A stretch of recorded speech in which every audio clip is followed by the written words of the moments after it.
Au Mexique, les pasteurs locaux dialoguent et recentrent leur ministère pour mieux accomplir la mission. La bonne nouvelle du salut touche les cœurs de 800 personnes en Inde. Adra Roumanie et la Fédération de la Moldavie rassemblent des ressources pour soutenir la Turquie. Le ministère de la Santé péruvien répond à la demande d'une employée adventiste du 7e jour de ne pas exercer les sabbats. Ces histoires et d'autres nouvelles à suivre maintenant dans le 3e épisode de la rétrospective d'ANN de 2023.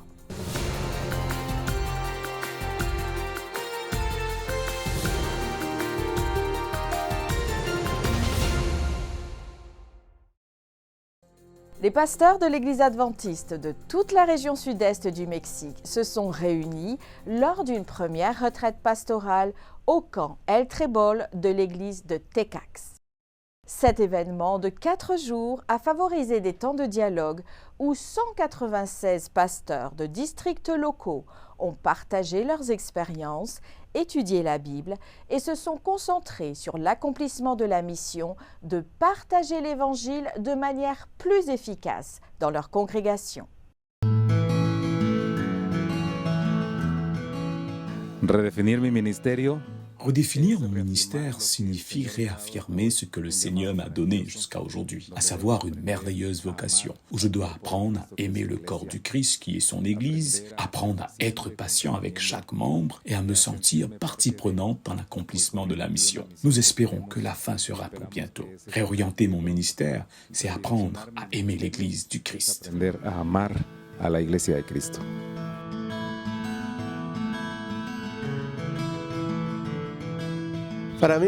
Pour moi, redéfinir mon ministère signifie me recentrer sur ce qui est primordial, ma vie spirituelle, et accorder l'importance nécessaire à toutes les activités de l'Église.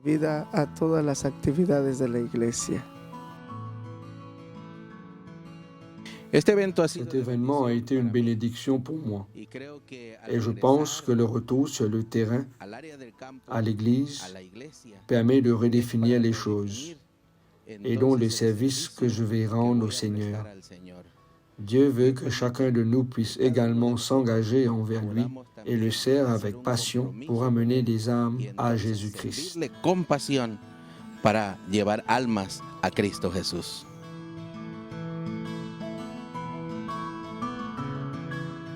Redéfinir le concept de berger, je pense que j'ai appris que je devais faire des disciples toute la journée, tout le temps, et ne pas uniquement penser à un objectif de plus, à une personne de plus à baptiser, mais à faire des disciples.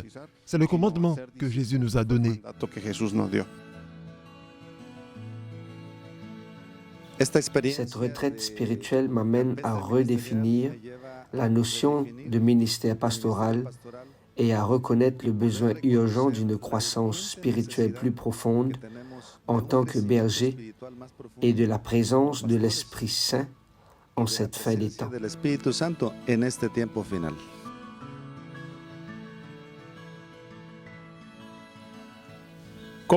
Elle nous a aidés à redéfinir notre ministère. Je pense que cette retraite m'a rappelé que Dieu m'a appelé par amour. Et c'est cet amour que je dois d'abord ressentir pour lui et son troupeau. Cet événement m'a été très bénéfique, j'ai beaucoup appris, notamment que je dois prendre soin de ma santé et de ma famille, c'est maintenant ma priorité. Au cours de ces journées, les avis et conseils partagés ont beaucoup aidé mon ministère parce que cela m'a permis de voir différemment ce que signifie être un pasteur et a eu un grand impact sur ma vie.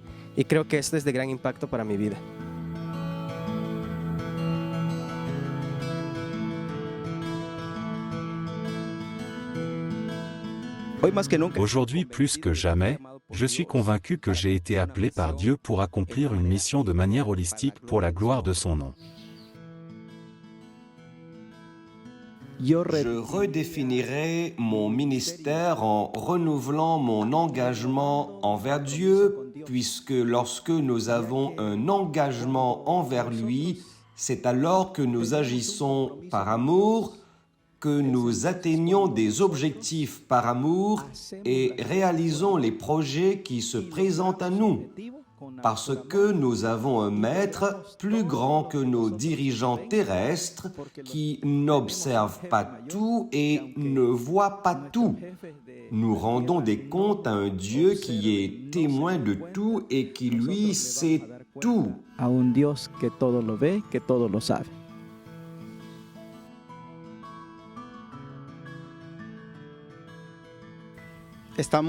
Nous avons assisté à plusieurs réunions et des sessions durant lesquelles nous avons obtenu des outils, des éléments qui, nous l'espérons, pourront être utilisés pour mieux servir notre Église.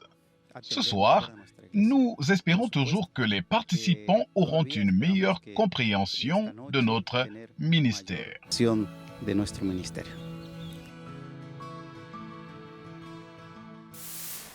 Chhattisgarh est un État du centre de l'Inde dont 93,25% de la population pratique l'hindouisme et 1,92% est chrétien. En avril 2023, l'Église adventiste du 7e jour avait prévu d'organiser des réunions d'évangélisation dans la région, mais celles-ci ont dû être annulées en raison d'un conflit entre les extrémistes et le gouvernement. Cependant, lorsque la paix a été rétablie, les réunions ont été reprogrammées. Du 7 au 11 juin 2023, près de 1000 personnes se sont rassemblées chaque soir pour entendre la parole de Dieu. Le 11 juin a également marqué l'inauguration d'une église nouvellement construite.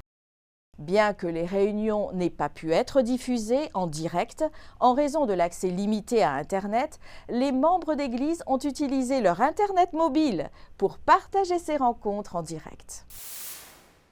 Le ministère de la Santé du Pérou répond à la demande d'une travailleuse adventiste de ne pas exercer le samedi. Écoutez l'histoire de foi de Sandra Pardo. Voici l'histoire de Sandra Pardo Tenorio, psychologue adventiste. Sa foi a été éprouvée pendant ses études dans une université non adventiste et dans sa profession au Pérou, mais Dieu a toujours été à ses côtés. Pour le remercier, elle s'est engagée en 2018 comme volontaire dans le projet Une année en mission au Brésil. En 2019, elle a postulé pour un travail au sein du ministère de la Santé du Pérou, où elle a été acceptée. Mais l'entretien d'embauche a eu lieu un samedi. Je n'avais pas réalisé que c'était le samedi. Le samedi soir, j'ai consulté l'appel à candidature et il disait que des personnes avaient déjà passé un entretien samedi et mon nom y figurait, sans passer d'entretien. Le lundi de la même semaine, ils ont envoyé un communiqué indiquant que les entretiens reprenaient. J'étais à Trujillo et j'ai dû voyager parce que les entretiens se déroulaient en personne, à Lima. Sandra a commencé à travailler en 2020 et à cause de la pandémie, elle a dû choisir 3 jours pour se rendre au centre de santé. Son collègue a choisi mardi, jeudi et samedi et Sandra lundi, mercredi et vendredi. Voilà comment ça s'est passé. J'ai commencé le travail ainsi et pendant près de 2 ans, nous avons suivi cet emploi du temps. Mais l'année dernière, vers août, septembre 2022, ma collègue a demandé que cela soit modifié et en toute objectivité, elle avait raison. C'était juste qu'elle puisse bénéficier d'un changement d'horaire le samedi.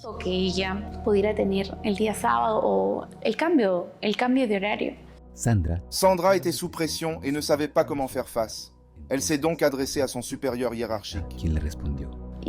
En termes simples, elle m'a dit qu'elle n'avait que faire de ma religion. L'essentiel est que personne ne manque à l'appel, que ce soit le samedi ou un autre jour. Puis mon supérieur a changé. Il avait ou a des idées très différentes. La transition s'est faite et lorsque je lui ai parlé du samedi, il m'a dit que je devais présenter un justificatif comme un document sur les raisons de mon absence le sabbat. Sandra a alors présenté son document et était sûre d'obtenir une réponse positive, car le droit à la liberté religieuse existe au Pérou. En réalité, la réponse fut négative. C'était un travail stable que j'avais obtenu il y avait presque 2 ans, sur un contrat quasi indéterminé. Sandra s'est souvenue d'un témoignage d'enseignants adventistes dont l'examen avait été déplacé de samedi à dimanche après un premier refus. Elle a donc communiqué avec Edgardo Muguerza, directeur des affaires publiques et de la liberté religieuse du nord du Pérou, qui a assuré qu'il ferait tout ce qui est en son pouvoir afin que le service juridique de l'Église l'aide immédiatement. L'Union a rédigé l'ensemble du document. Je n'ai fait qu'envoyer mes coordonnées et les informations. J'ai joint la lettre indiquant que j'avais déjà été refusée au centre de santé. Je pars mardi et je vais déposer les documents nécessaires. De Dirigli m'assure, je présente mon document. En un mois, le document est passé par 18 bureaux. Sandra a suivi la procédure dans le système où il vérifie l'expéditeur et le destinataire. Dans le système, je vois que l'expéditeur est Dirigli m'assure et la bénéficiaire est Sandra Pardo Tenorio. Monsieur m'appelle et me dit « Tu as été acceptée, ma fille. Tu as été acceptée. » Réponse disait que la justice reconnaissait la liberté religieuse puisque l'État est laïque et que le centre de soins permettait à l'employé d'exercer sans la contraindre à agir contre ses convictions religieuses. La première fois que j'ai présenté le document, c'était Dieu. Donnez-moi une réponse positive et elle était négative. Et la deuxième fois, c'était Dieu. Je n'ai absolument rien à ajouter ici, mais que ta volonté soit faite. Et c'est ce qu'il a voulu. Comme Sandra, de nombreux adventistes sont fidèles. Et en réponse à leurs prières, en mars 2023, Juan Burgos Oliveros, membre du Congrès péruvien, a présenté un projet de loi établissant le samedi comme jour chômé, payé pour les travailleurs publics et privés professant ce jour comme jour de repos ou d'observance. Nombreux sont les frères et sœurs qui ont dû abandonner leur travail parce qu'ils étaient très fidèles et voulaient respecter leur sabbat. De cette manière, un membre du Congrès cherche à protéger l'article 2 de la Constitution du Pérou qui établit que toute personne a droit à la liberté de conscience et de religion. Une cérémonie de baptême a eu lieu à Pokrovsk, dans la région de Donetsk, en Ukraine. Des représentants des communautés adventistes et des pasteurs sont venus des villes environnantes, dont Dobropilia, Druskivka et Irnik, pour assister à la décision de 16 personnes d'être baptisées.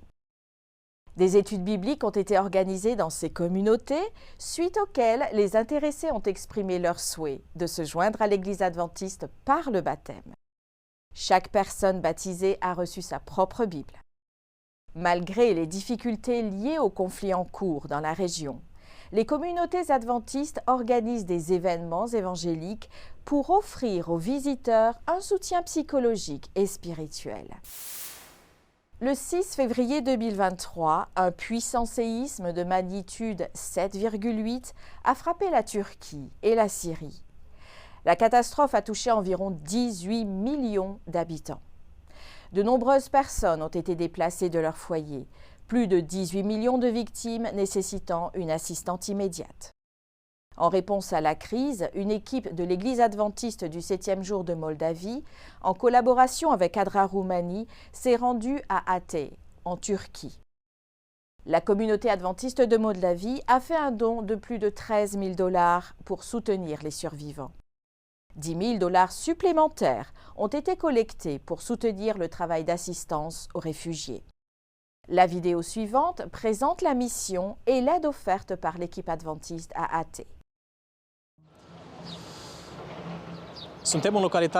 Nous sommes à Antioche, là où les disciples de Jésus ont été appelés chrétiens pour la première fois. La catastrophe ici est pire qu'après une guerre. En temps de guerre, les bombes ne tombent que dans certaines régions, tandis que dans cette zone, il n'y a aucune construction qui n'ait été affectée par le séisme.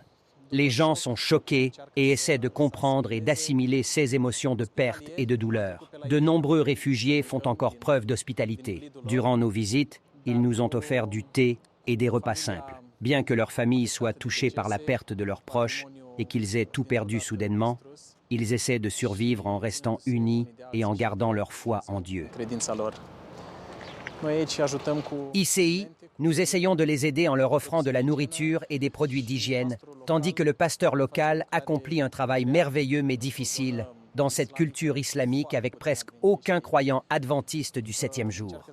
Il fait de son mieux pour aider autant de personnes que possible, en restant en contact avec eux et en partageant la bonne nouvelle de la foi chrétienne dans le retour de Jésus.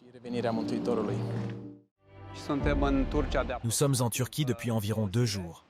Nous sommes arrivés à Hatay hier soir et nous pouvions déjà voir que les quartiers aux alentours ont été complètement détruits. Tout.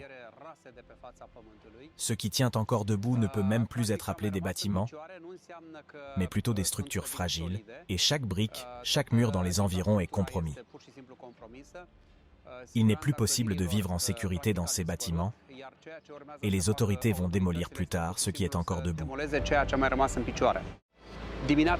Tôt le matin, nous avons essayé de livrer des articles aux personnes qui ont perdu leur foyer, et nous avons pu rencontrer des familles affligées, brisées par la douleur et le chagrin des êtres perdus, et des enfants sans parents. Que Dieu nous donne un état d'esprit sain, afin que nous puissions comprendre que de tels signes ont un message particulier. Que Dieu vous bénisse, vous qui avez apporté de l'aide aux nécessiteux. Que Dieu vous bénisse, vous qui serez appelés par le Saint-Esprit à vous engager dans cette mission dans un proche avenir.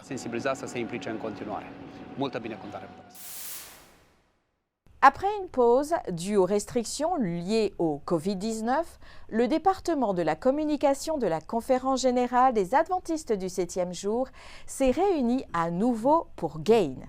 GAIN Amérique a été le premier des 5 GAIN continentaux organisés en 2023.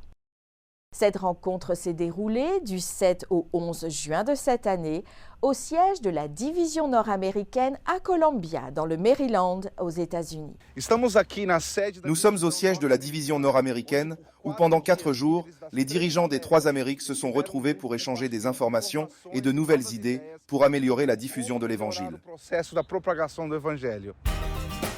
Plus de 100 communicateurs des régions nord-américaines, interaméricaines et sud-américaines ont assisté à l'événement, ainsi que d'autres venus de la région nord-asiatique du Pacifique.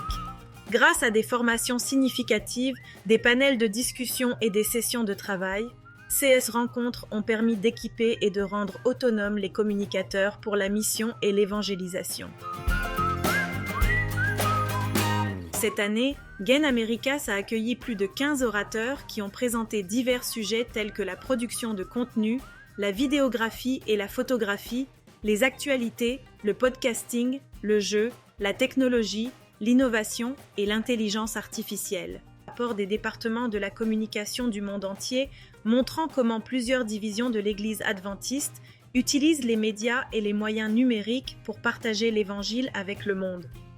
Selon les dirigeants de la communication de l'Église adventiste mondiale, GAIN cherche également à augmenter le niveau de collaboration entre les communicateurs adventistes du monde entier. Le 10 juin 2023, GAIN a organisé un service de culte spécial. Pendant son sermon, le pasteur Billy Biaggi, vice-président général du siège de la Conférence générale, a souligné l'importance de la communication pour la mission.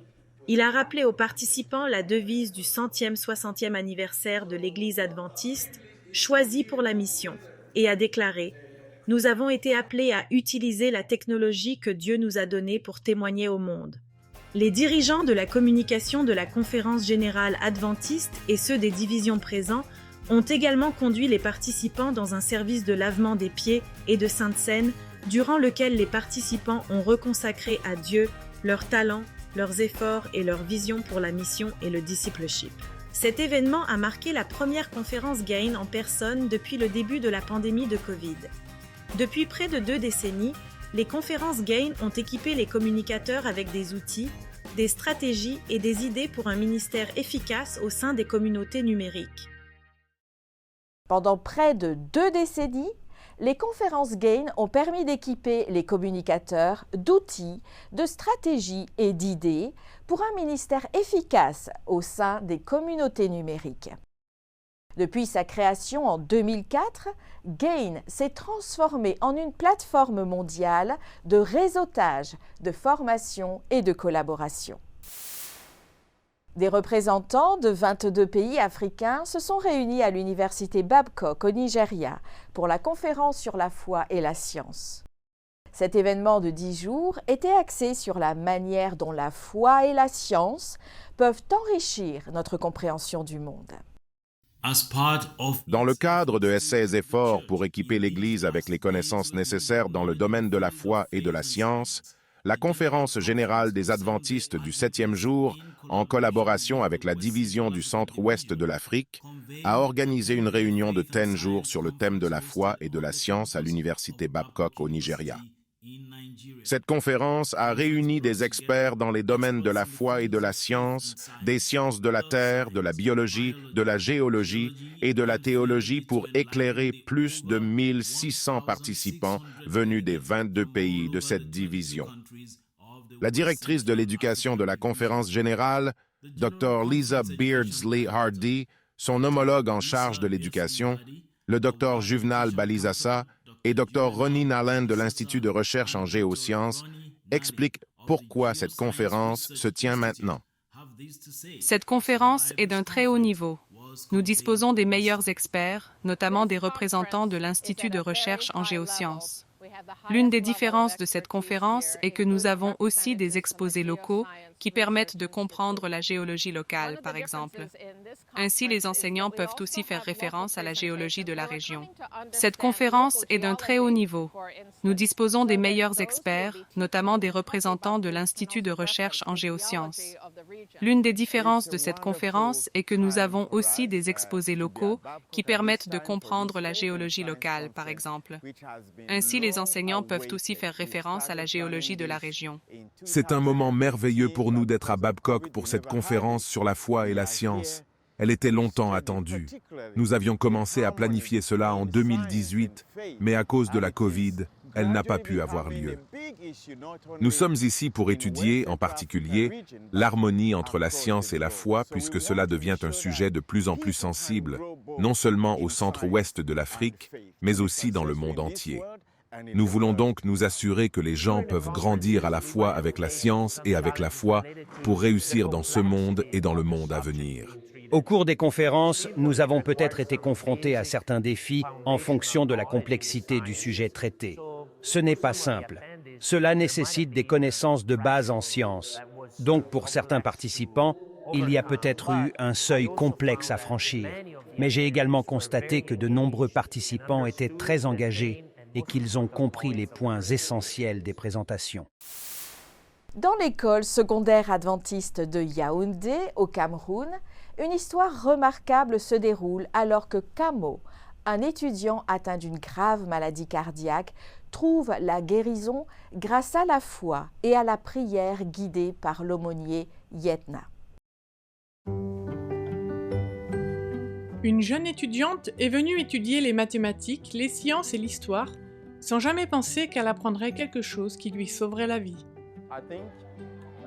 Je pense que l'éducation adventiste est un grand champ de mission en Afrique en général. Même dans cette école, il y a plus d'étudiants non adventistes que d'étudiants adventistes. Seuls 5% environ des élèves de cette école secondaire adventiste viennent d'un milieu adventiste. C'est une occasion unique de partager l'amour de Jésus dans la capitale du Cameroun, Yaoundé. Vous ne pouvez pas rester inactif. De nombreuses personnes viennent au bureau pour parler de leurs problèmes. Et vous devez les suivre pour prier avec elles. Un jour, une étudiante nommée Komho est entrée dans le bureau de l'aumônier Yetna pour demander de l'aide. Elle souffrait d'un problème cardiaque. Après de nombreuses visites chez le médecin, il a été décidé qu'elle devait être opérée. Elle ne venait pas d'un foyer chrétien, mais l'aumônier Yetna lui a enseigné la prière. Je lui ai dit que la prière est un dialogue entre elle et Dieu, son Père céleste. Je lui ai dit que si elle croyait en Dieu, il n'y avait aucun problème.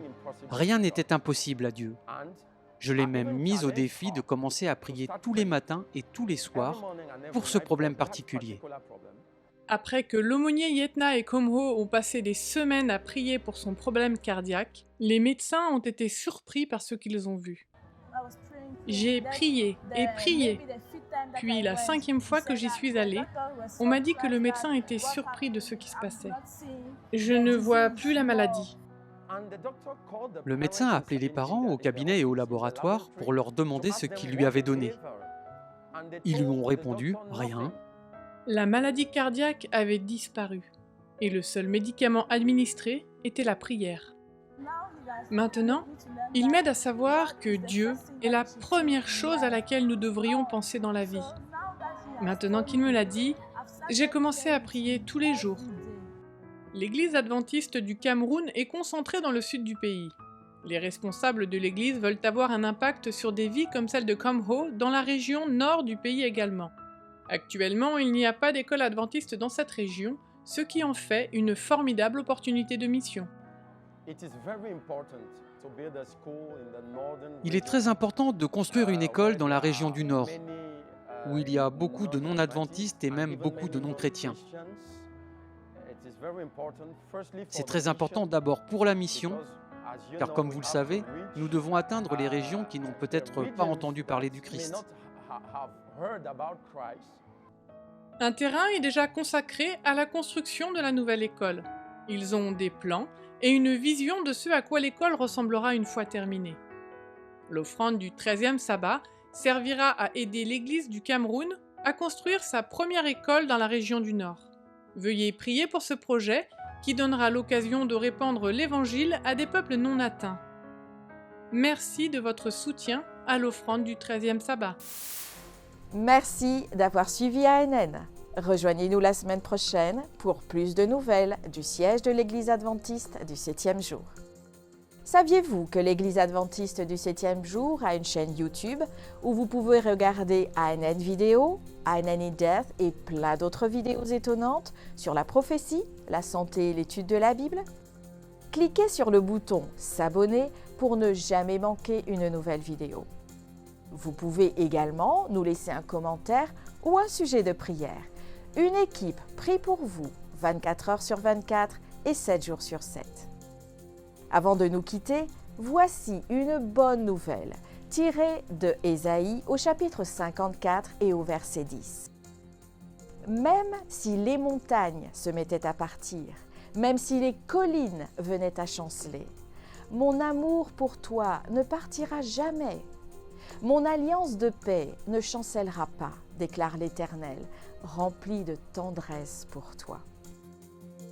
Ainsi s'achève notre programme de cette semaine. N'oubliez pas que vous pouvez toujours visiter adventiste.news/fr pour des nouvelles quotidiennes et des vidéos. À la semaine prochaine pour d'autres nouvelles de foi, d'amour et d'espérance. Que Dieu vous bénisse.